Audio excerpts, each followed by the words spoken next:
Hey guys, it's Grand Admiral Thrawn Fan, and before I get started with today's video, I would just like to point out I will be discussing Maul Shadow Lord, so if you haven't seen that show, please go watch it before you watch this video. I don't want you to get anything spoiled. I don't think I'm going to be going into too much detail, but still, I would recommend that you watch that first.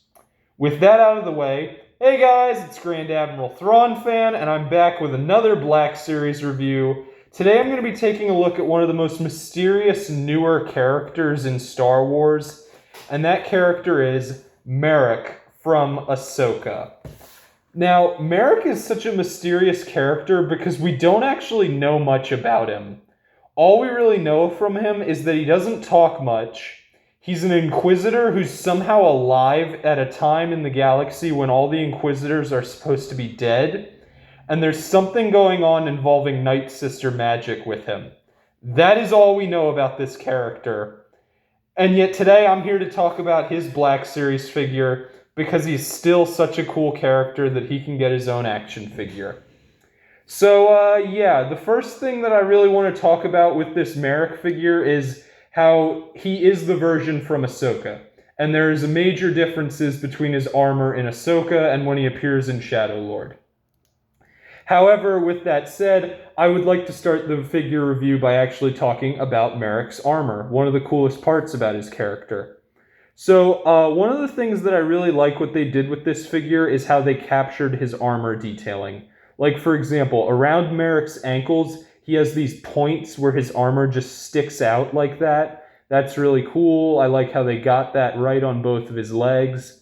I like how the armor actually goes up from his feet all the way to his knees, like how his boots armor is.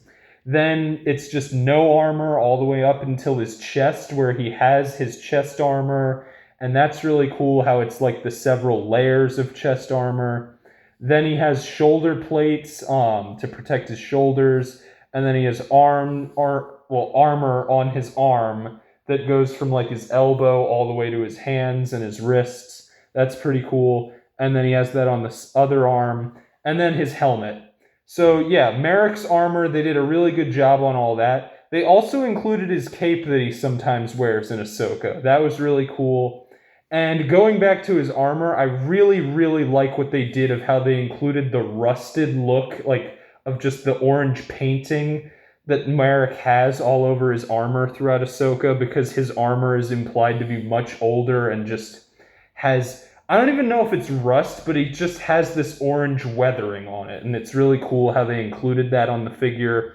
They included that everywhere. And yeah, they really did a good job on that. His helmet, I really do think they did an amazing job on capturing its design, because Marrok's helmet is meant to kind of look like an old-fashioned knight's armor.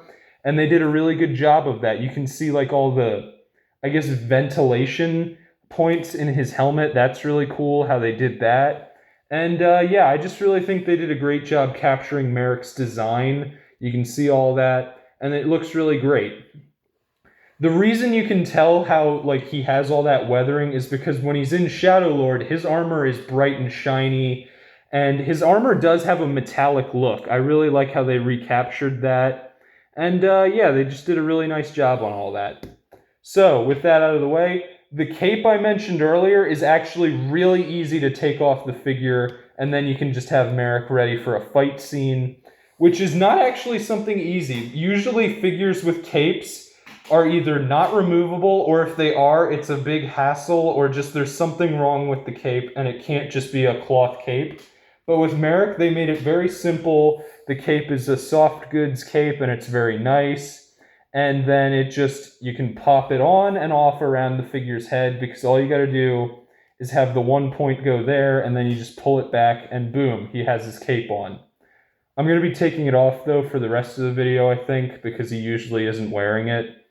But yeah, I think they did an amazing job. On his back, they actually included the way of how his Inquisitor lightsaber can just be hooked on there through this little hole that he has. And yeah, you can just have his lightsaber hanging there. I'm not going to be taking the blades out, even though they are removable. It's just I don't want to break them with this helmet on. It's very hard to see, and I don't want to break the blades off. But they are removable, so you can have it that he only has one blade activated, or he has both blades activated, or even no blades activated. That's pretty cool. And I guess this is a good time to actually talk about Marrok's lightsaber. I think they did a really good job on Marrok's lightsaber. I think that depending on the Inquisitor is how you should go about making his figure's lightsaber. Because Marrok usually only uses the half-circle version of his lightsaber. He does use the full circle where it allows the saber to spin. However, Marrok usually has his in the half-circle blade form. Now see, if this was the Grand Inquisitor, then yes, you give him the full circle blade. But with someone like Marrok, I think they did a good job of doing half-circle.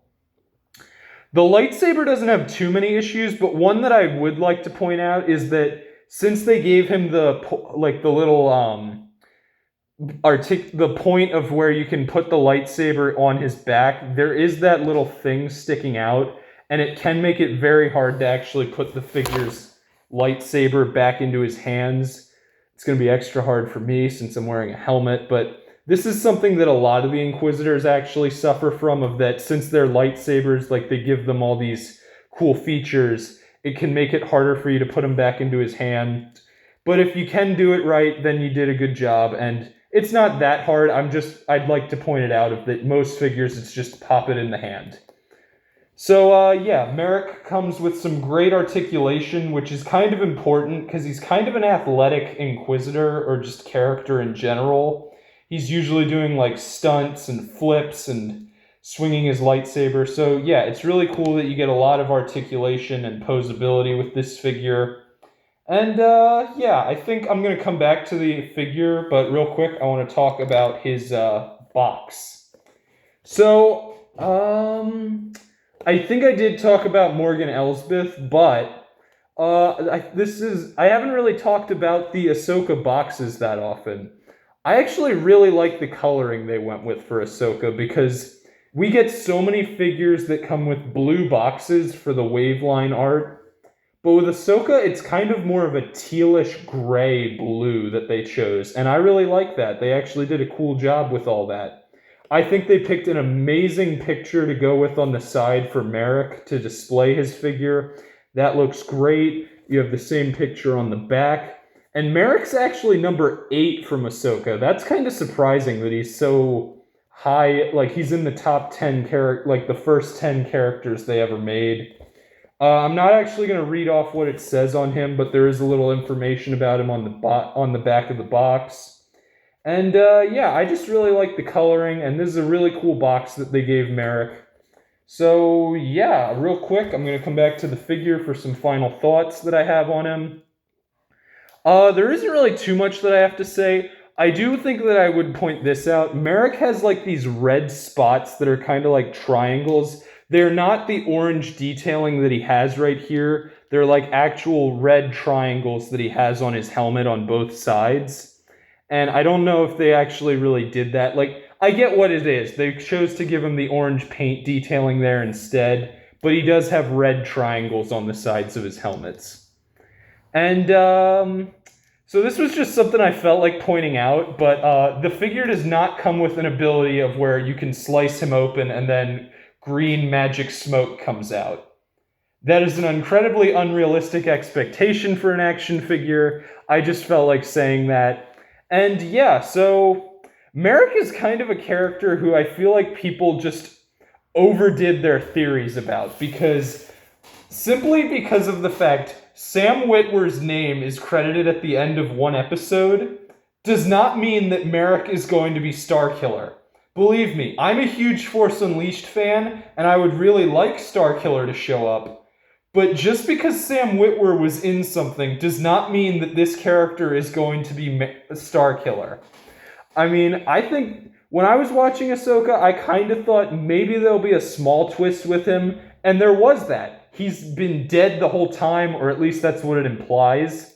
So yeah, I thought there would be a small twist involving Marrok, and there was one, but people had theories like, he's going to be Starkiller, he's an evil Ezra, there were a ton of theories that people had, and then they just went overboard when none of their theories came true. But, yeah. I still think this is an amazing figure, and it's great that we actually see Marrok appear in more stuff, like how he appears in Maul Shadow Lord. Because Marrok isn't in Ahsoka for that long, so it's nice that they've made this new character and they're taking advantage of him by having him appear in a bunch of other stuff.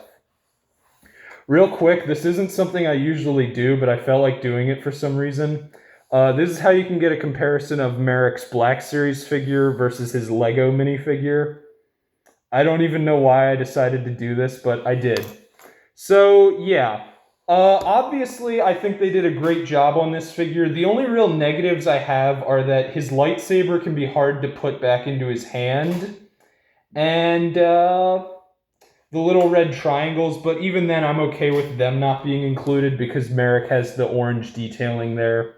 Honestly, I just really think they did a great job on this figure, and yeah, so before I go, this figure, I think it's pretty obvious. I'm giving this Marrok figure a 10 out of 10. I will say this, though. I feel like they could just re-release this figure because he's kind of jumped up a bunch in price. But that's not the figure's fault that the figure is so popular that it's sold out. Just maybe give him a re-release. But yeah, 10 out of 10 figure I would heavily recommend. And while I'm speaking about things that I would heavily recommend, if you haven't seen Maul Shadow Lord, which I don't know why you wouldn't have because I said at the beginning of the video, watch it before talking about this, I heavily recommend that show. Star Wars animation has always been great in my eyes. The only one I didn't like was Star Wars Resistance, but Maul Shadow Lord knocked it out of the park just like I thought they would. And yeah, I'm very excited for Season 2. This is Grand Admiral Thrawn fan signing off. This Marrok figure is a 10 out of 10, and I heavily recommend that you pick one up if you get the chance. And just real quick, again, great posability and great display to add to your Inquisitor collection. And so, yeah, this is Grand Admiral Thrawn fan signing off, and I look forward to our next encounter in my next video.